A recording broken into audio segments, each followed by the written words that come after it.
School থেকে বাড়ি ফেরার পথে দেখলাম শহরতলির আকাশে পাকিয়ে পাকিয়ে উঠছে থমথমে কালো মেঘ আর অঝোর ধারার বৃষ্টি।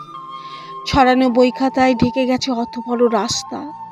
তোমার মেয়েকে এই প্রথম জীবন বিজ্ঞানে মুখ ঢেকে কাঁদতে দেখলাম। কোনো সুন্দর মুখের মেয়ের চোখে কান্না মানায় না। চারটে ছেলে এসে পাঁজাকোলা করে তোমার মেয়েকে সবচেয়ে উঁচু বাড়ির ছাদে নিয়ে গেল। বৃষ্টির পর ঝকঝকে আকাশ দেখাবে, রামধনু চেনাবে সুমেরু কুমেরু আর তারা নক্ষত্র। তাছাড়া খোলা চোখে এখান থেকে পুরো একটা পৃথিবী দেখা যায়। অনেক রাত্রে দেখে তাজ্জব হয়ে গেলাম, তোমার মেয়ে? আরে হ্যাঁ, তোমার মেয়েই তো। আকাশ থেকে উঠতে উঠতে নেমে আসছে মর্তের দিকে।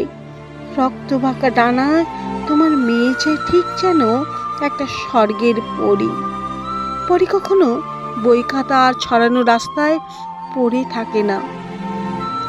তারাও একটু আশ্রয় চায়, তারাও চায় একটু গৃহকোণ। চারটে ছেলে যখন 8টা জন্তু, 10টা দানব আর 20টা নরখাতক হয়ে ট্র্যাক্সির ভিতর থেকে নব অরুণোদয় সংঘের সামনে পরীকে ছুঁড়ে ফেলে দিয়ে গেল, তখন সত্যি সত্যি বৃষ্টি আর ঝড় থেমে গেছে।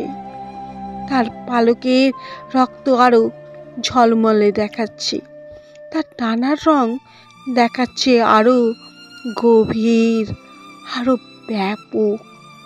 কোনো সুদূর মুখের মেয়েকে অরুণ আলোর দিকে তাকিয়ে এই প্রথম প্রাণ খুলে হাসতে দেখলাম।